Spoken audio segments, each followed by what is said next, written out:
Tell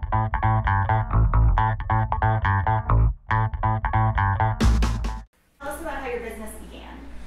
Well, I graduated from college in 1976, and literally, I can, even though it was 38 years ago, I can remember the afternoon I went out to a local Sears in Roebuck and bought a wheelbarrow, I think 2 shovels, a pair of pruners, and a rake and a broom, and had already owned a pickup truck, and that I actually had when I was in college, and actually made a sign, a handwritten sign, and put it on the side of the road right here on Route 196, and had some business cards printed.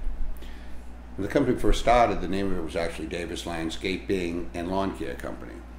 And so that very first year, I was elated because I think I was able to do like 2-3 jobs, and I thought that was the best thing, sliced bread. And so the next year came and continued and had a few more jobs and started hiring people. One of the many people that worked and still work here, one of the fellows, Scott Thomas, has actually been here since the day the company started and is still employed here after 38 years. And then we bought another truck, and I wanted to make sure I could get a branding for the company and wanted to create an image. So we ended up getting having that truck ordered with a special green color. And since that day, back in, I think that was probably 1978 when we actually got a first green truck, we have maintained that color for the fleet entirely. And the company just continued to grow and grow and grow, and whatever income and profit was made, I kept reinvesting it into the company to what it is today. What obstacles have you faced, if any, and how have you overcome them? Probably the first one that comes to mind would be the economy over the years. I can remember, I know there's been 2 or 3 cycles. Seems though there's at least one cycle every decade.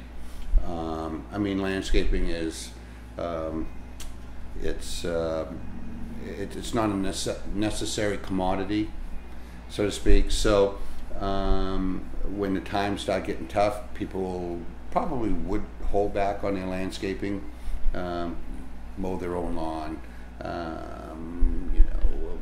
may hold back from remodeling the outside of their house, which in essence is what landscaping could be. Certainly hold up on new construction, building new homes, or businesses or commercial accounts expanding.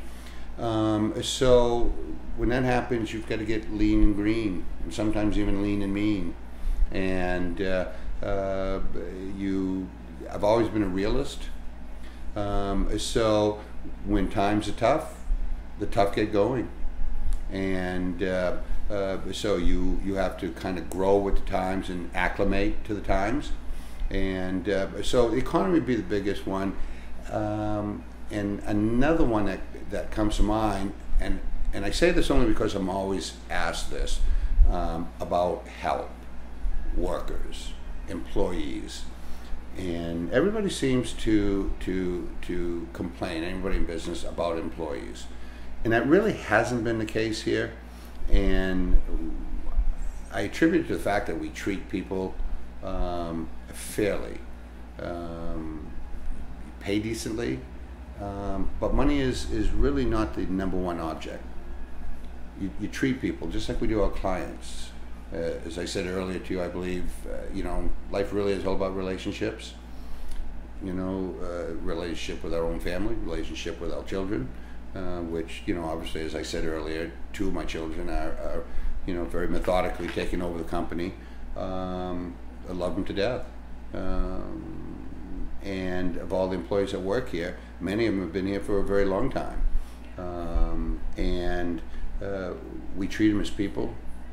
They're not inanimate objects. Equipment are inanimate objects. People are not. So you treat people fairly, and that comes back. That comes back to you in a very positive way. How do you grow your business? Word of mouth. That's very simple. You see how quickly I said that. Word of mouth reputation.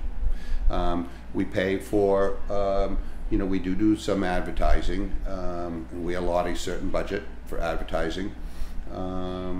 And a lot of the advertising is almost in a contributory sort of way. When there are fundraisers, local nonprofits and so forth, we'll support them that way. We get advertising out of it, obviously. But our word of mouth, by far is the majority of our growth comes from our word of mouth and our reputation. What do you enjoy doing the most for your business and why? I'm not sure there's any one thing that I could say I enjoy the most. Presently, as I think through this, I guess I'd have to say the pride of my family and the pride of the integrity of the company. And it's hard. It's hard to not sound pompous or have a sense of arrogance. I find those two attributes really poor. I don't care for arrogance. I don't care for people who are pompous. Again, if you're truthful and you're honest and you have integrity, that all speaks for itself. And this company has literally grown every year, and even in those tough economic times where we struggled like everybody else did, and we accepted the fact that we had to struggle, and we didn't put on airs. If we had to clamp down, we clamped down. If we had to make concessions, we made concessions. It wasn't, I did not expect, and nor do we as a company expect the staff to make concessions without we making concessions. What we go through together. So I guess my biggest pride would be my family and the integrity and the reputation of the company.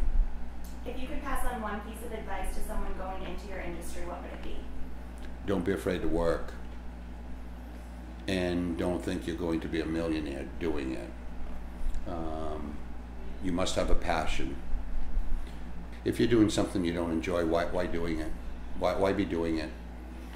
The money and resources are one thing, but if you're not happy and enjoy doing what you're doing, which is essentially every day, why be doing it? So you have to have a passion and a realization that it is not, probably will not put you on a mansion on an Hawaiian island somewheres, but if you have the passion and you get the happiness out of it, realizing that you have to work, and you have to work very hard, and if you can cope with that, I think you'd be all set. Great, thank you.